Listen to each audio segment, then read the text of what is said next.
Assalamualaikum Pak Ustadz.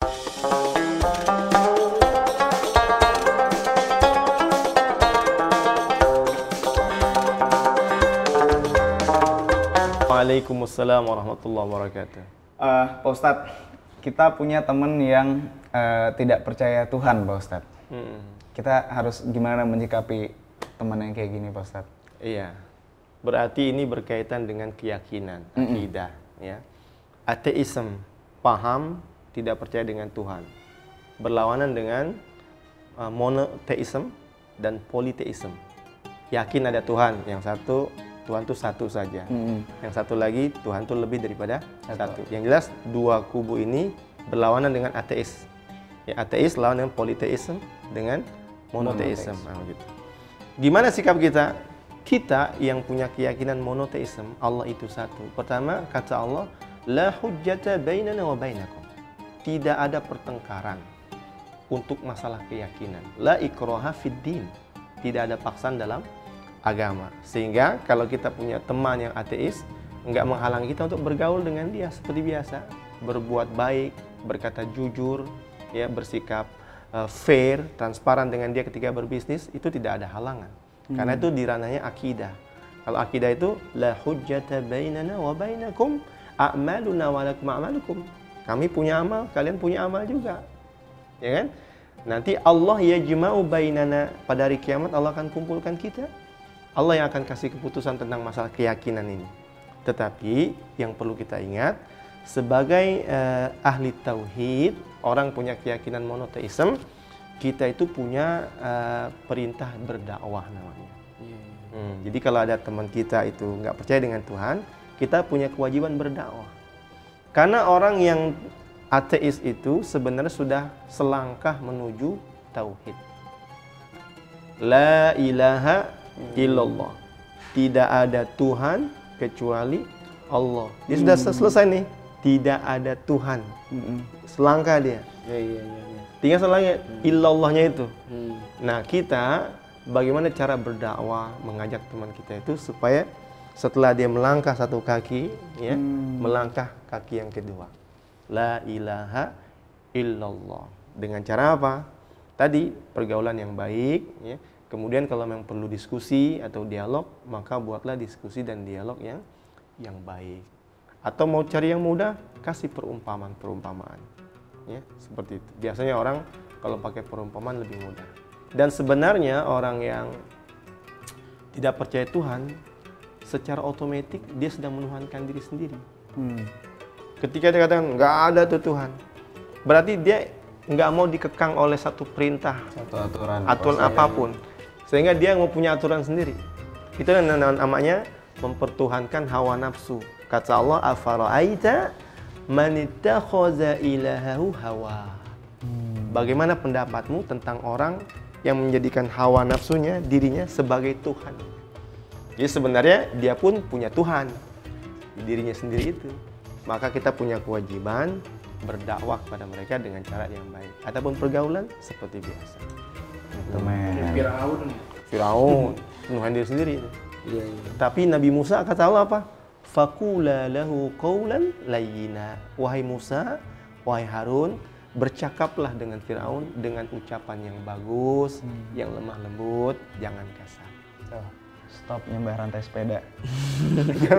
Agak orang banyak orang tuh yang apa sih, nggak tahu sih hukumnya, yang ke kuburan yang terdahulu misalkan, kayak ngasih sesajen gitu. Terus kayak berdoa ke kuburan. minta, terus itu, nah itu Nanti wilayahnya kayak politeisme jatuhnya.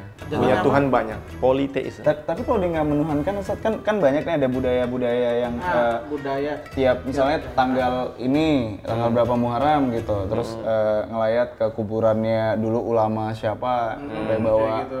sesajen segala macam. Itu gimana itu, Pak Ustadz?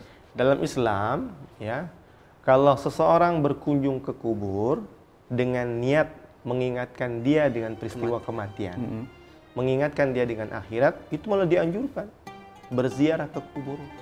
Jadi bukan perbuatan yang dilarang, bahkan dianjurkan, ya, dalam Islam. Dan dia tidak ditentukan waktunya, kapan pun bisa. Nabi kalau menjelang subuh suka ke kuburan Baki. Ya, kemudian ucapkan salam. Asalkan ziarah itu dilakukan dengan cara yang benar, insya Allah akan selamat dari dosa syirik. Iya, iya. Nah, yang bahaya sekarang itu orang nggak ngerti ilmu tauhid, lalu dia berziarah ke kubur tertentu, Bawa sajian-sajian. Tapi malah dengan niat yang lain. dengan niat yang Kita lain, datang sehingga misalnya jatuh. kalau untuk berdoa itu nggak apa-apa ya. Nggak Tapi apa-apa. terkadang banyak orang yang Biar dapat nomor togel gitu. enggak, kadang ada Ilmu. orang tua yang berniatannya tuh aneh-aneh gitu tuh kalau Iya. ke tempat-tempat kayak gitu entah Nambah ilmu gitu ya. jodoh Nah, lah. itu yang nggak boleh bang. Paling banyak tuh jodoh tuh Kalau gitu. seandainya seseorang datang ke kubur tertentu, lalu meminta kepada penghuni kubur itu supaya rezeki dimudahkan, jodohnya didekatkan, kemudian nomornya keluar. Nah, itu yang jatuh pada dosa syirik namanya. Dia bukan ateisme, bukan paham tidak yakin dengan Tuhan, tapi musyrik namanya. Orang yang menyekutukan Allah dengan selain Allah Subhanahu wa taala. Dia tahu bahwa Tuhan itu satu Allah, tapi dia begitu juga ya. Ini lagi curhat Pak Ustadz. Jadi dapat nomor togel yang mana? Kagak, kan. Nggak, kadang kayak ngeliat dari kehidupan ya kayak istilahnya kayak di daerah-daerah gitu kan kampung. Kadang banyak ada orang yang menyalahgunakan Lagi minta jodoh ke kuburan. Enggak, kadang ada aja gitu orang kayak gitu. Biasanya mereka tuh menganggap mereka tuh perantara ke Allah gitu. Nah, gitu. Betul. Hujahnya itu Kayak mereka. istilahnya kalau istilah kasarnya, cuy, lu kan udah mati nih. Lu kan ketemu Allah nih, tolong sampein dong, gua minta jodoh sama Allah, lu kan lebih deket nih, kayak gitu mungkin. Perumpamaan mungkin kayak Iya. gitu. Itu namanya tawassul. Apa tuh? Tawassul. Jadi pakai perantara meminta kepada Allah Subhanahu wa taala. Ini kalau kajian panjang ini.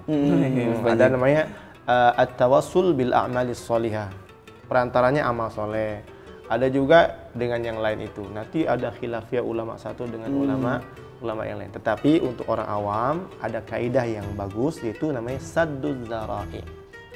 Sadduz zara'i artinya menutup akses.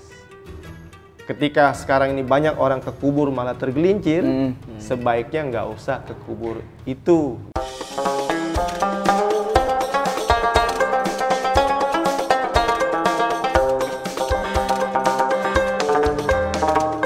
Ya intinya stop main ke kuburan untuk minta yang aneh-aneh. Kalau mau mayat, betul. mengingatkan pada kematian Orang boleh. lain, Itu boleh. temen momen Udah. kali kubur. Oh iya, kebetulan rumahnya dia di samping kuburan Pak Ustadz. Jadi ya udah kalau Kalau gitu. ke kuburan malah. Baiklah, terima kasih Terima kasih, Pak Ustadz. Ustadz. Sama-sama. Buat kalian yang udah nonton, kalian bisa juga titip pertanyaan ke kita, akan kita tanyakan ke Pak Ustadz di episode berikutnya. Kalian tinggal tulis di kolom komen pertanyaan yang mau kalian tanyakan, Jangan lupa juga subscribe untuk follow terus video-video yang bermanfaat ini. biar nggak ketinggalan kalau ada video baru. Terus bisa dinyalain juga loncengnya. Terus jangan lupa videonya kalian share ke teman-teman kalian, ke Instastory, ke grup WhatsApp keluarga. Oh, ke grup WhatsApp keluarga boleh sih. Ke grup WhatsApp keluarga. WhatsApp kelas. Arisan, Angkatan. kelas, teman geng kantin, anak geng tongkrongan, Iya, yang anak terserah. motor, Pokoknya intinya semuanya kalian share. boleh kalau mau nge-share video ini dan jangan lupa subscribe. Satu kebaikan untuk semuanya. Apa itu? Jadi kalau nge-share kan dapat kebaikan gitu bang di bulan Oh, Ramadan. amal jariah. Amal jariah itu makanya. Oke.